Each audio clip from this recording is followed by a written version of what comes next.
What's going on, Road to Redemption podcast listeners, 30-day Shattered Life Journal Challenge acceptors, and all-around self-help addicts, as well as the Shattered Movement members. I don't know if I said that, but I think I missed it. We're here. We're back. Day 13, day 12, just dropped.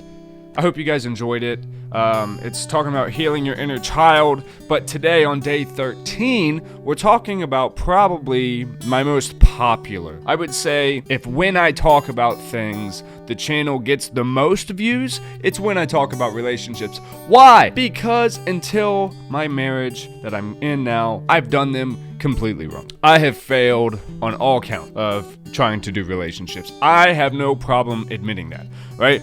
I find through dealing with inner child work and trying to heal from the things that bothered me as a child, whether it's justified to some people or not, is really irrelevant. You find that your body and your mind and your systems respond to things the way that they do, and you can't help that. So when you come from traumatic childhood experiences or, stress in the home, typically you tend to try to escape that, right? And when you escape that, you find it in other people, other things. We talk about that all the time. It's why they say who a kid hangs around is probably more important than what his parents teach him. It's true, right? That's true. Who people form themselves around is going to be who they become in a sense, right? Everyone has their own unique individuality. Well, for people who are lacking nurturing, loving feelings, affection, things like that, what do they look for? Relationships. And what do? They mess them up because they're codependent, they're too needy, they're clingy, they're this, that, and the other. All the things that work out great in the honeymoon phase when you want to spend every single waking second together and there's nothing this person could do that would ever be wrong, and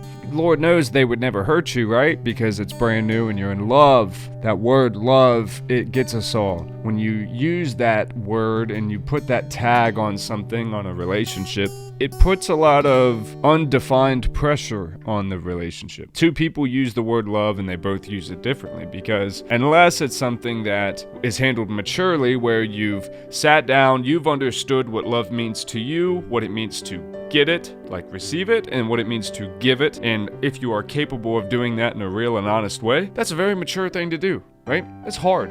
It's a thing that not a lot of people talk about. That's why marriages, like the stats have always been against marriages, because they are hard. It's two people trying to harmonize two lives and make it one. Most people can't do that for themselves, let alone do it as a part of a team. Why did I fail, particularly at relationships? I, in my opinion, think that it was mainly because I was a people pleaser. And sorry, I was turning my TV off. I was a people pleaser, and all I wanted was for the person that I was in a relationship with. And I found, after a lot of reflecting, the people I was in a relationship with, there was no standard of that. It was just, are you willing to be around me? It wasn't like, how do you treat me? Are you a good person? Like, do you treat other people kind? Or, this is where the connection usually is, are you just like me? Are you broken and damaged and trying to escape? And are you willing to play this mad game? Also, are you the type of person whose parents are going to let you operate in this field? Because if you are not, then you're not going to be able to give me the attention I need, right? So it builds from there. You start doing that at a young age. It's kind of playful.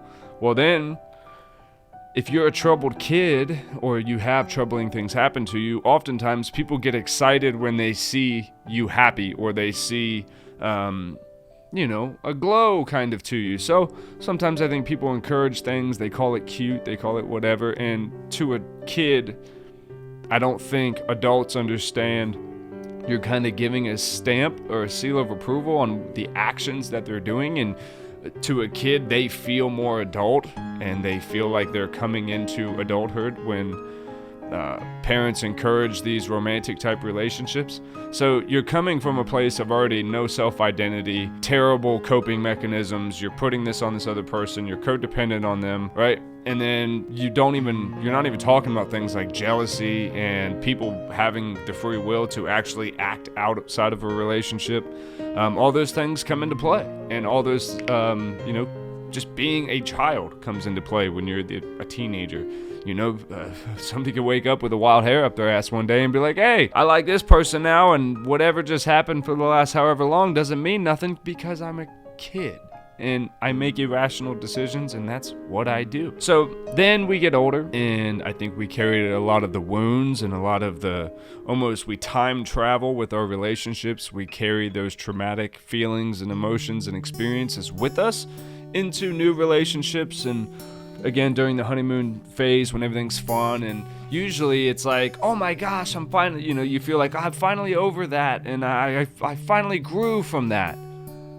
But then you find, if that just seems to have happened miraculously, guess what? It didn't happen. It didn't happen. You didn't go through it. You just pushed it away. In time, it will come back, and it will rear its ugly head in its way of insecurity or jealousy or anger or controlling, feeling like you need to control the other person.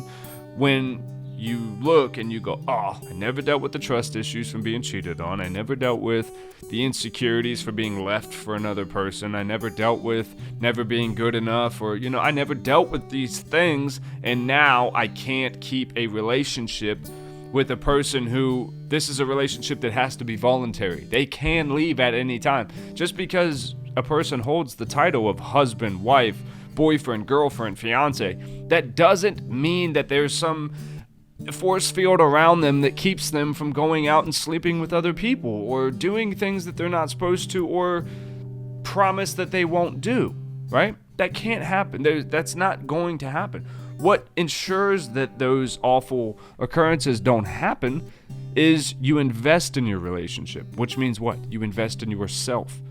You heal the things like we talked about yesterday. You heal the inner child stuff, so that way when you present yourself to your partner every single day, not just during the times that you're trying to court them and gain their favor so they will go out with you, but when you legitimately lock in, they feel that.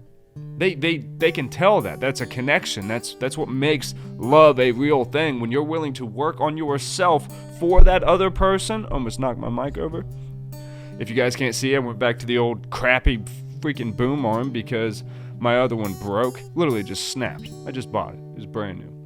So back to this one. Anyway, guys, the 30-day Shattered Life Journal Challenge is available on the road, the number 2, redemptionpodcast.com. You can pre-order it now along with the merch. These hoodies are amazing. The hats are incredibly comfortable, almost no break-in time. I think after a day, it was pretty broken. These hoodies are amazing. I've washed them, no problem. It doesn't shrink. I don't think I'm wearing the Shadow It shirt. Guys, go grab you some gear while you're getting the journal.